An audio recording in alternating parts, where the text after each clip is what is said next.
Howard Marks just gave an interview with Bloomberg a few hours ago, and in this video we are going to react to this interview because we can always have some nice wisdom from Howard Marks, some nice advice. We'll have his view on the Trump tariff and also how you should behave in the market, what you should expect as well for the next weeks, days, years. You will see some, I think, very interesting things and potentially things that will help you to be a better investor.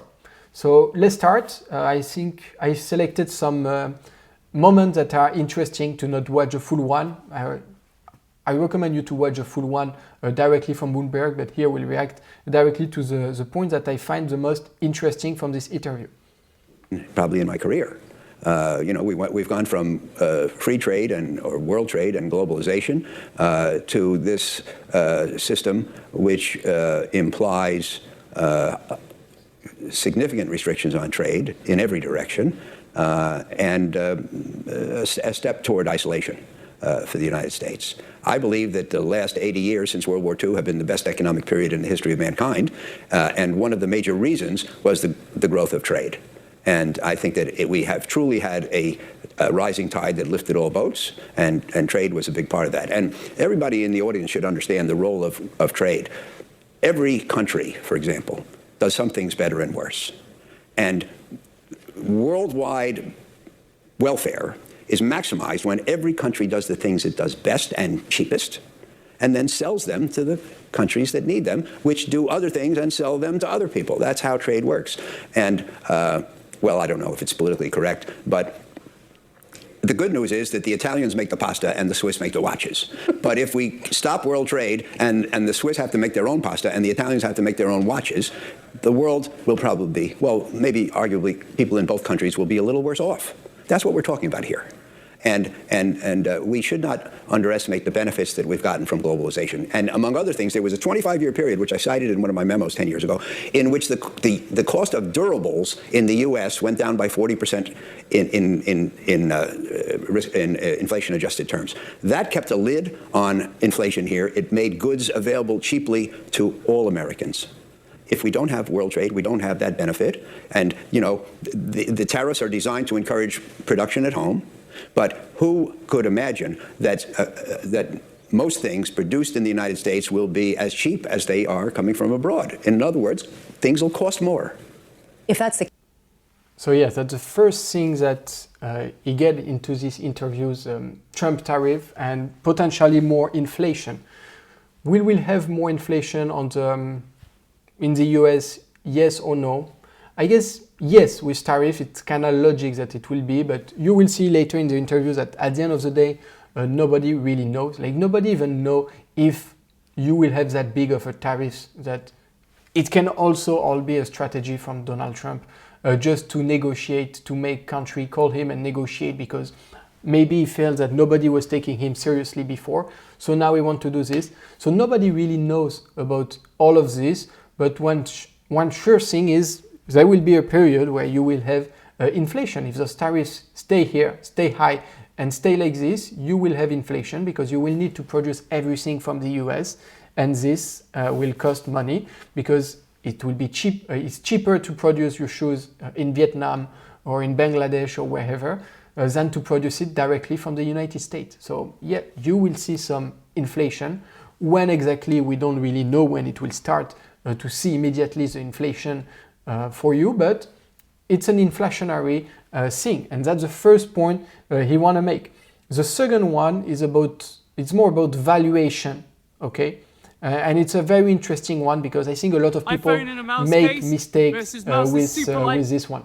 Stocks have delivered an average of 10% a year for the last 100 years, but not when the PE ratio was 19. And the PE ratio today is probably 19. The average return has been 16. So we can say that when the PE ratio averages 16, the return average is 10. But when the PE ratio is 19, my guess is, if you look at history, if you bought the S&P when the PE ratio was 19, historically you probably made, let's say, 1 to 6% a year or 2 to 7% a year, something like that, but certainly not 10. And so, what you pay matters, and the price of the S&P is elevated relative to historic levels, so you shouldn't expect historic returns. Whereas I think that's something very good as well to all remember, because it's easy now that we had 2 years, 2 amazing years since 2022. Okay, even since 2018, the market is doing pretty well. But since 2023, I think it was what, plus 21%, 2022 plus 2024 plus 23%. So it's 2 really good years, and a lot of people tend to forget that the valuation of the S&P 500 is very high. So I think he made a little mistake here, but that's not the point. I think it didn't mean 19 as a P for the S&P 500, but maybe 29, because I think now it's dropped like to 25. But the point is, we are way above average. So if we're way above average in terms of valuation, you cannot really expect to have above average returns during this moment, because it will not stay overvaluation for long. So okay, maybe the 16 P ratio, the average P ratio of the S&P 500, which was 16, maybe we'll not see this in the next 10, 20, 30 years. Maybe let's say now the new average is 20, okay? With a new thing considered like as a fair value, a low, like fair value for the S&P 500, let's say is 20. Like even here, you're way higher than this. So it's normal at some point that either you have a flat market and increasing of earnings to reduce the valorization, to reduce this PE, or to have earnings going up and the stock price going down like this. You even have, again, this construction of the valorization. But this is something very important to note and important to understand, that you cannot expect to have high return on a market which is overvalued. You can have it on the short term, but on the long run, for the next 5, 10, 20 years, you need to accept that you may have lower return, because at some point the market need to come back to a valuation which is more normal. The third thing is about credit investing. As in credit, one of your arguments is you can expect to get that return because the default risk isn't as great as some of the excess spreads and what you're getting in all-in yields. Well, with credit is a newfangled word for fixed income, which was a newfangled word for bonds. In 1978, I was moved at Citibank from the equities department to the bond department. Nobody talked about fixed income or credit. But with debt or bonds or fixed income or credit, what you see is what you get. You can read on the piece of paper what the promised return is, and then the only thing you have to wonder about is, will I get it? That is to say, will the issuer default, or will they keep their promises? And by the way, they promise you interest, they promise you to pay your money back at the end, and if they don't keep the promise, they lose the company. So they have a lot of incentives to pay. I've been in non-investment grade credit for 47 years, and in our experience, roughly 99% of our issuers have paid as promised. So yeah, credit may be a good opportunity for some people.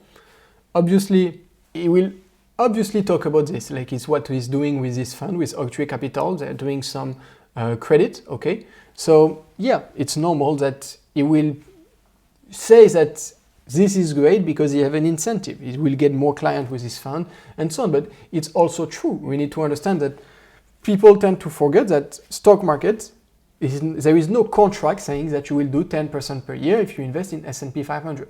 While with a credit contract, it's written you will have 10% per year, or 8% or 12%, depending on the contracts that you have. But it's written, it's a contract, and if they don't pay, you can get the asset from the company, you can take control of the company, you have some leverage to go. And if a company go bankruptcy, first one is the people that have credit for this company that will get something before the shareholders, before everybody. So it's important to understand this, that yeah, credit can be something interesting. It's an investment that a lot of people forget. And I think also the message here is people tend to think that it's guaranteed that the S&P 500 will do 10% per year on the long run. People tend to think that, yeah, it's something which is guaranteed. Why? There is no guarantee for this. It's not sure. There is no contract saying it needs to be like this. So yeah, people need to be very careful for this kind of thing. You've thrived during your 5-decade career, almost 5-decade career, during times of dislocation. Is this a time of dislocation to play or not to? Well, it's a time of dislocation. Everybody has to judge for themselves whether the reduction in asset prices so far is right, inadequate, or excessive. If it's excessive, you should jump in with both feet. If it's inadequate, you should wait until things adjust further. And it's impossible to make that judgment qualitatively. You used the word measure before. I pushed back a little bit. There's no place you can look. There's no analysis you can do to determine whether today's asset prices are right for the environment ahead. Now, there never is. It's always conjecture. It's always guesswork. That's, in theory, why the greatest investors are great, because they make those judgments better than most people.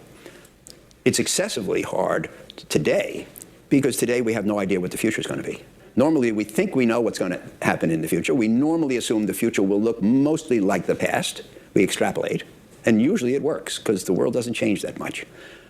But the world economy and the world order beyond economy, meaning geopolitics and international relationships, has been shook up like a snow globe by the events of the last days, and nobody knows what it's going to look like.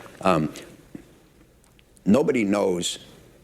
I dare say, if you tell me that what our rules will be 6 months from now, I'll bet you're wrong. This is in flux. And if you think it's in flux, then by definition, you don't know what the future holds. And then, even if you know what our country is going to do, and it's going to be that way 6 months from now, we don't know what other countries are going to do, what the ramifications will be. And so, I always inveigh against forecasting. I don't believe in macro forecasting, my own or other people's. And we know much less today than usual. Now, people who like to run their lives according to forecasts, they say, well, this is going to happen in the future, so I'm going to do this, and this is going to happen in the future, so I'm going to do that. What you really need, if you like to work with forecasts, is you need two things. Not just a forecast. You need the forecast, but you need an estimate of the probability that your forecast is correct. And today, whatever your forecast may be, you have to say, the probability that I'm right is lower than ever, because the probability that we know what the future is going to look like is lower than ever. And that's how I... Yeah, here very important as well. Like, nobody have any idea. Like, even if Howard Marks don't really know how it will look like in 6 months and so on, like, with all the experience he have, all the knowledge, all the teams that he have with Oaktree and so on, like, come on, like, he's not somebody which will do a YouTube video or a thread on Twitter that will allow you to understand what will happen next and so on. Well, the truth is nobody knows. Like, nobody knows. We can forecast things, we can have our own prediction, we can have our own ideas of what can happen, but the truth is, at the end of the day, nobody knows. Nobody is sure that what will happen, and nobody knows what to do. Now, he said something very interesting. If you think that now it's a great opportunity, seeing the market decline, you should go. If you think that some companies had great value, you should go, because it's during those moments when people are scared, when people believe that it's the end of the world, believe that the economy of America will never be good again and so on, that you should invest. It's at those moments, because if you don't invest at those moments, you will never invest when it's totally undervalued, and you will never seize great opportunities. So now it's just, okay, how bad do you think it is? Plus, do you think it will get worse or no? If you think it will get worse, maybe you should wait. If you think it will get better and it's just temporary, then you should get in. And if you don't think anything, maybe you should try to do something else. That's pretty it. That's how I feel. Is this a time to be fearful or greedy? You know, what you have to say, Bloomberg's offices, you have to think in terms of your neighbor, the department store. Bloomingdale's. Bloomingdale's just put everything on sale. Prices have come down for the S&P 8% in the last 2 days, and much more in the last 6 weeks. It's on sale. That should encourage people to think about buying. Will they go down further? Nobody knows. Are the prices fair? Nobody knows. But everybody runs from the market when prices go down because they think it connotes risk. It's just stuff going on sale. And of course, it takes, well, I was going to say a pro, but it takes a prescient pro, of which there aren't many, to know whether, as I keep saying, the discounts are adequate. or appropriate. But certainly you have to look. And it doesn't make any sense to say, just a minute, I did X, Y, Z when the price was 100. Today the price is 90, so I'm going to boycott it. That doesn't make any sense on its face. You have to take a hard look. Do you still think that the U.S. is... Yep, very, very important. And the one after is also very important. But yeah, if 1 month ago, if at the end of, in December 2024, if you were thinking that, yeah, you have some great opportunity, I don't know, on Google, on Amazon, on Meta, on whatever company, and let's say the stock price was 100. If now it declined by 20% and it's 80, if you were thinking it was an opportunity as well at 100, there is no reason that 1 month after, a few weeks after at 80 is not even a better opportunity. So it's all about mindset. Here it's all about your mindset. Is either if you thought it was a good opportunity at 100 and now you don't think at 80 it's a good opportunity, is either you did a shitty analysis or is either you absolutely don't understand what you're doing. And okay, or maybe you did some more research and you discover that no, finally your first analysis was totally wrong. But is it true? Because it's not because suddenly Trump put tariffs that all the company are fucked. I'm sure there will be some solution on the long run, of course. Maybe for a year or two, you may have some trouble. There will be probably a decline, a recession or something like this. Okay, maybe yes, but for the long run, those companies will still grow. Like, I don't know, I believe that Google will still be the first network everywhere. I think you will still continue to search for things on Google. If you don't search with Google, you will probably use an AI, probably Gemini, that start to be better and better and start to be very useful. You will still store your thing on Google Drive. Okay, you will probably still use an iPhone. You will not suddenly buy another phone or start using something else. So yeah, maybe you will take more care of your money for the next 2 years because you will need more, you will have some inflation or whatever, but on the long run, those companies will probably still exist and they will probably still be very useful. You will probably still continue to pay with your Visa, MasterCard, American Express or whatever. So yeah, I think this is some important point to understand that if at $100 you thought it was a good opportunity and now at 80 you don't think anymore it's a good opportunity, there is not something wrong with the stock market, there is something wrong with you and your analysis. Is the best place to invest? So here's a question, Charles, is like if he thinks that America is still the best place to invest. I think it's probably still the best place, but it's less best than it used to be. Because I think that, if you think about the things that made it the best place, one of them was the rule of law. That may be less the fact today. One of them was the predictability of outcomes. That may be less today. One of them was the worst thing about investing in the United States for many years has been our fiscal situation, our deficits and debts. And the U.S. has behaved like somebody who has a golden credit card where there's no credit limit and the bill never comes. So, of course, you can spend more than you make. And if somebody has a golden credit card, well, what would you do? Well, you might buy a nice car, but what the hell, you might as well buy all the cars because the bill's not going to come. And that's the way we've behaved. And that's the way Washington has spent money. But can the events of the recent days change that? Can they cause there to be a credit limit? Can they cause a bill to be presented at some point in time? And if the answer to either or both of those questions is yes, that's a real risk. If people don't like the dollar, don't like investing in the United States, don't want to hold an unlimited number of treasuries, if we just make people mad and say, the U.S. is still a great credit, but I don't want to hold their debts because look how they're treating me, the fiscal situation will be very complicated. Howard Marks. Yeah, that's probably one of the biggest problems. Is like if people stop trusting United States for investment, if people stop trusting the dollar and want to ditch it, to really get out of it, to find some, I don't know, other currency and so on. But yet, again, you need to see what your neighbor have. Let's say we want to ditch the dollar. Let's say people say, okay, we don't want dollar anymore. What will they want? Will they want Chinese renminbi? Not sure. Will they want Russian ruble? Not sure. Will they want Japanese yen? Maybe. Not sure as well. Will they want euro? Maybe. Like after all, it's the second biggest reserve in the world after dollar. So maybe. But yet, it's every time it's not one which is losing power. There is one losing power to the benefit of somebody else. And who will be this somebody else? Will it be more maybe equal and it will be a bit Euro, a bit China, a bit Japan, a bit Russia, whatever, a bit South America? We don't know. Or it will be only one country. Like, it's always like this. You don't just lose, you lose to something else. So if the people are ditching the dollar, okay, they're ditching it for what?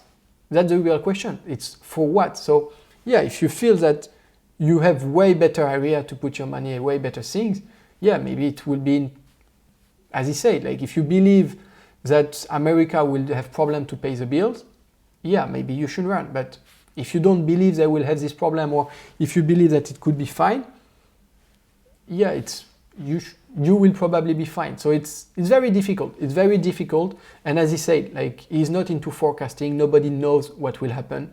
We may have something that was totally unexpected, like, because seeing the way the market got down right after the Trump tariffs, it seems that nobody really anticipated this. Okay, I saw a lot of thread during the day. I saw a lot of thread on Twitter, X, saying that yes, it's already priced in. The tariffs, the Trump's tariffs are already priced in, and the market will explode at the moment he will release them. Like, I literally didn't see anybody saying that it will go bad after this, because nobody knows. So I think if you have one thing to remember from this video, it's nobody knows. No forecaster knows what will happen. Nobody. If somebody knows, he's probably trying to scam you on something, or it can be as well luck. Like, you know, at the end of the day, a watch which is not working will still give you the good time 2 times a day. So yeah, that's something to keep in mind. We have to leave it there.